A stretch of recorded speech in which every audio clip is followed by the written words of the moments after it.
जिंदगी हमार तू पानी क देलू। जिंदगी हमार तू पानी क देलू। आइल रहे बाकी उ जवाने लेकिन बुधुआ के नानी क देली।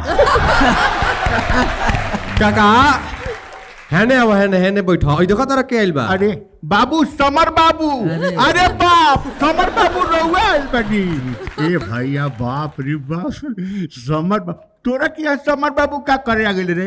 अरे तो पहचान बा बैठी मारा आलनी नेवता करे ई का यहाँ 27 बका तोरा के। तो पैसा कहाँ से हो जाई। हाँ अभी ना नेवता 5 साल बाद करे लोनी के भूला लोगे याद पड़ला। बाबू हमार तो किस्मत खुल गई है कि आ गइल बनी। काल लेके घूमत रही जानते पर गीत लिखले हम दोसर काम का कर। हैं गीत लिखेली गीत लिखले आज से लिखत नहीं। अब ना अरे भैया गीतवा हमार चोरा लेता रे से रिलीज नहीं के हो। जानता नहीं जब से हम गीत लिखता नहीं तब से आज ले कुल गीत चोरा ले से यही से एको गो रिलीज ना भइल। हाँ तारो वायरल मैटर बा का बाबा। हमार हाँ हम तो गीत एका पर एक लिखले बानी लेकिन लोग चोरी कर लेलस। जानते नहीं समर बाबू। हाँ गीत तो हम सुनाओ लिखले का दो। बानी। आए बैठ के कि खड़ा होके बैठ जाई। हाँ बाबू गावत गावत खड़ा हो जाए जी मजा आई तो। अरे धरीचंद भैया प्रणाम। धरीचंद भैया हमारे चश्मा के नंबर से घबरा गए। वहाँ के प्रणाम मूछ तो नहीं खे वहाँ के मुँह चलो तो चश्मा लगा लेता रहता। के हऊ के दूर वाला गड़बड़ बा। पाखी जी पाखी हेगड़े पाखी जी हऊ भोजपुरी वाली। रोज एने ओने करला पिटालो हुए के चक्कर में आज ज्यादा पिटा गइल बड़ा का घरे। अरे पाखी जी पाखी जी अरे माई कहत नहीं उड़ा दे। पाखी जी यहाँ का लगा था कि सेवा रात के ज्यादा मिल गई बा काकी से वही से अब चीने से इनकार कर दिले। अरे अब लोग तो ना आँखी से ना का बाडू बापू का बाडू कि हई ना मारवा कब कब वो गड़बड़ा जाता। हाँ जानते नहीं हम गीत एकदम फिट लिखले मानी एकदम। आ देखी संजोग से रहुआ मिल गई। कौन गीतिया बाबा देखी ना देखी कश्यप जी से बचाए के। अरे आए राम जी आए हाँ आए जैसे चूहे महुआ राजा चूहे मोर जवानी। जैसे चूहे मोहरा जाई तू लिखले बारा लिखले बानी हम अब केहू के सुनावे वाला नहीं कि समझ आइल बनी ऐसे सुनाओ तनी। ये गानवा के ये के सुनाओ तनी। ये गाना कहिए आ गल भाई गाना हिट उठ हो गल लाखों करोड़ों लोग देख ले भाई सुन ले। इहो चल गइल का रे। ये चल गई ना लेकिन यो चोरी हो गल बाबा। इहो हो गई। हाँ 500 मिलियन में चल गया। जानते नहीं हाँ गीत हमार रउआ सुनी आ जानते नहीं एक बेर रउआ अगर गा देबनू तब बुझी कि हमार बेड़ा पार। हाँ गानवा सुनाई। आरे जैसे चूहे महुआ राजा चूहे मोर जवानी। टॉप टॉप टॉप हैं वो टाइप के। हाँ टप टप फीलिंग देवे के पड़ी। आरे जैसे चूहे महुआ राजा चूहे मोर जवानी। दहेज वाली बहू आइल। हाय हाय हाय हाय आ दहेज वाली बहू आइल लात जूता खानी। लात जूता खानी दहेज वाली बहू आइल। हाय हाय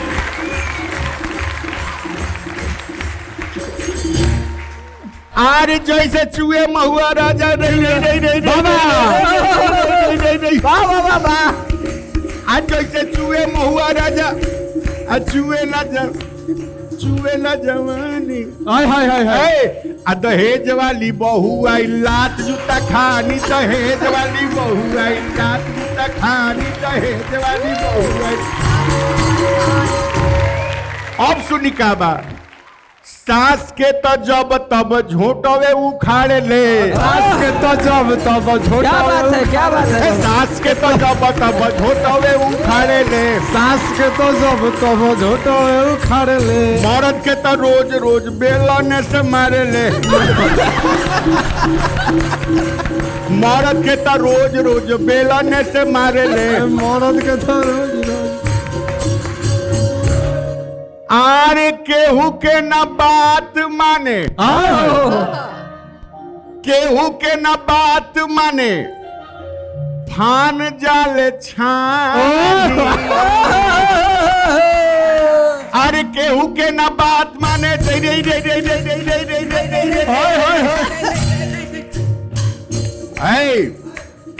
राजधानी एक्सप्रेस हाँ केहू के न बात माने केहू के न बात माने। इहो चोरी हो जाई बाबा। चोरी ये चोरी हो जाई। इहो चोरी हो जाई। सुनी ना रहुआ तो आइल बनी नू कम से कम ई गानवा गा देती हमर तो कितना अच्छा रहा। एकर म्यूजिक रोशन सिंह से करवा दे। रोशन बाबू हाँ तो रोशन सिंह से म्यूजिक करवा दिया जाओ। हाँ आए हाँ एगो गाना और लिख ले बनी। अरे वाह सुनाई आए सगरी नमरिया कमरिया में खोस दे। यो रउए लिख ले बनी। ये रउआ लिखले बानी ना। जानते नहीं हाँ। ये गीत के लिखे में तो कम से कम 12 घंटा लग रहे हैं। अच्छा हाँ कोई कॉपी जियान कोई नहीं है कोई कॉपी जियान हुआ 2 कॉपी जियान के लिए बनी 2.5 में 3 तीसरा में लिखते हैं। आज सगरे नमरिया कमरिया में खोस दे।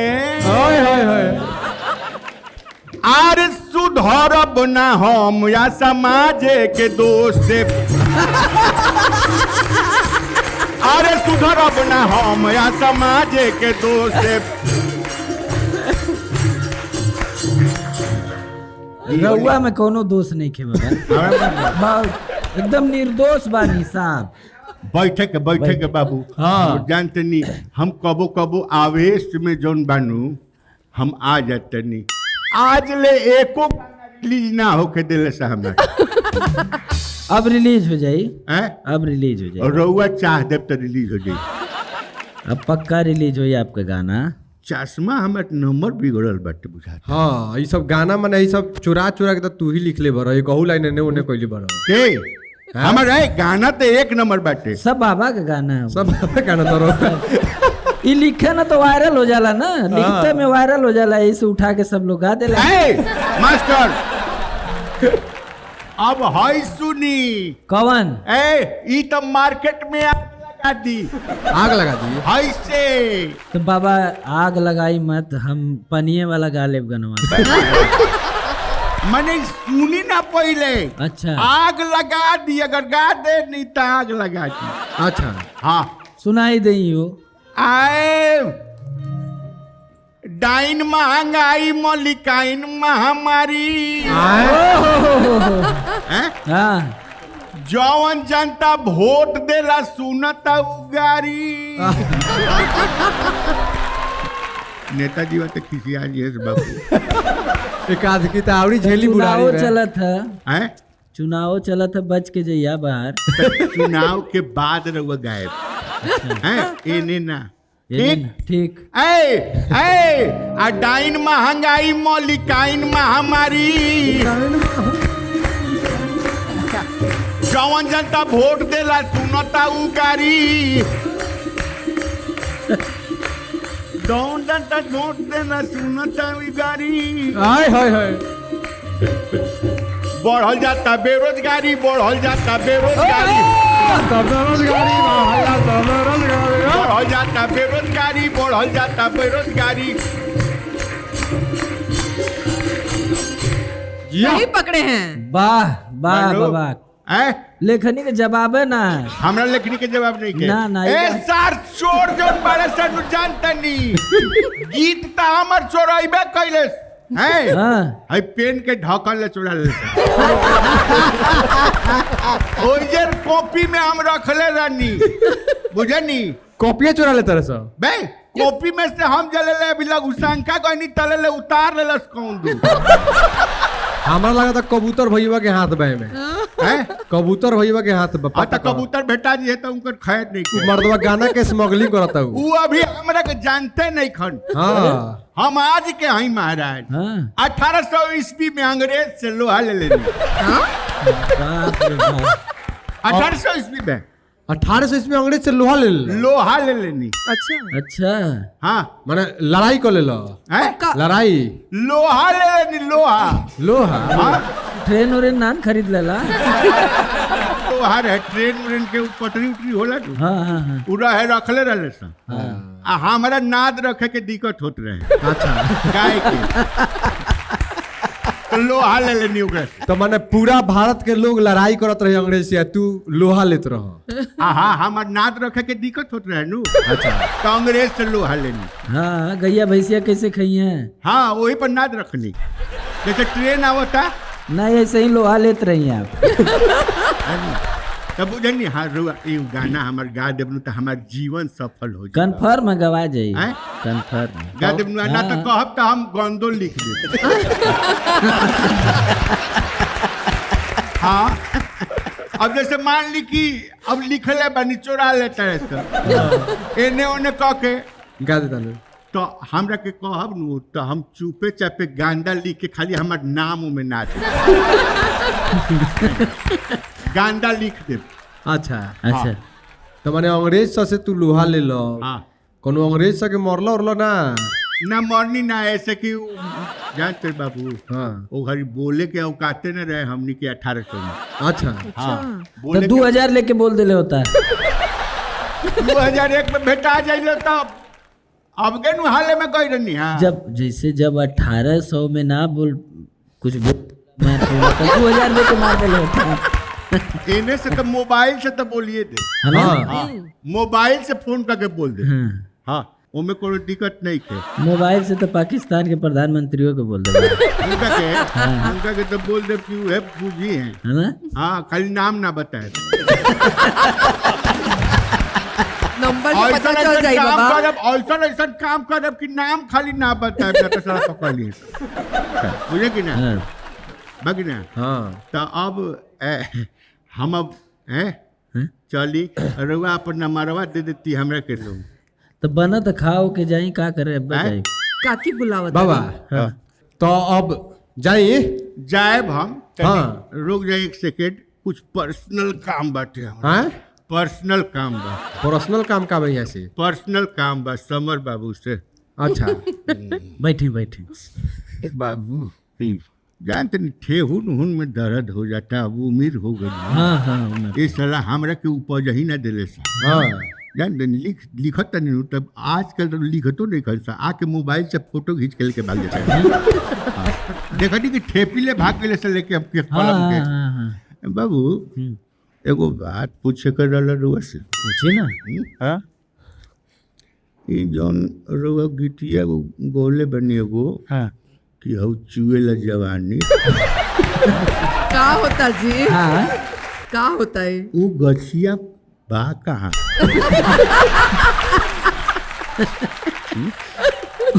जानते नहीं गछिया खाली पता चल जाए तू जहाँ चुआ था तो हम जैती एक सैटी हम उठा के ले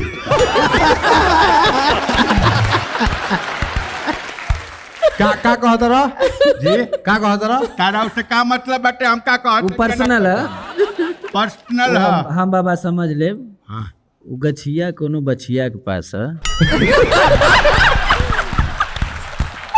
बस हमरा से तालमेल ना हो सके अरे बछिया के गछिया देवल जी तब्बे न खाई मुझे चुआ था हाँ टप टप टप टप, टप टप, टप, टप। हो जा हाँ तका वेटी आपो अजूरी लगा के पी ले थोड़ा सा। आजुरी लगावे पर हम तो चाहते रही टोकरी लेके जाई एक टोकरी चुन के ले आई सारे के जीवन कट गई हाँ ले ले एक आध बोरा भर के लिया ले खाली हमरा का ड्रेसवा बता न दी